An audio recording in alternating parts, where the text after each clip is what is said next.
He's a man both in mourning and on a mission. This is my fight. It's a private fight. Albert Snyder lost his son, Lance Corporal Matthew Snyder, in Iraq back in 2006. However, it wasn't until his son's funeral when things went from bad to worse. It was there that members of Westboro Baptist Church came to protest, carrying their telltale signs cheering his death and all of his fallen comrades. What kind of country are we if we can't even bury our dead? What's it say about our society?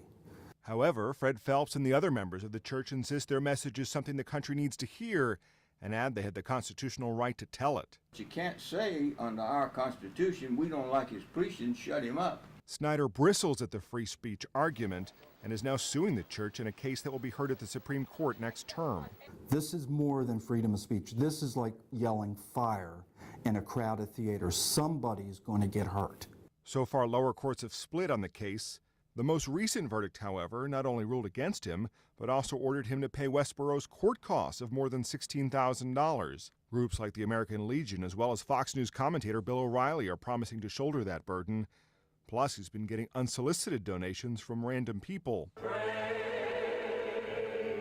Phelps and his daughters, on the other hand, say they've been threatened and attacked, but they insist their message is one the country needs to hear. Dawned on us in full flower that this nation's destruction is imminent, that there is no turning back this coming awful event. They say the United States is doomed because it tolerates homosexuality, and the only way to save the country is for Congress to make it a capital crime. We have a fervent desire to obey God.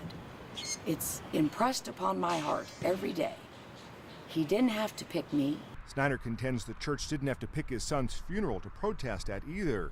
But church members say they go because that's where they can get the biggest media attention. Snyder calls that despicable. Speech, that's an insult. That's an insult to my son. It's an insult to me. It's an insult to every military man and woman fighting overseas right now. It's an insult to all the dead. Legal experts, though, warn the Supreme Court may add injury to that insult.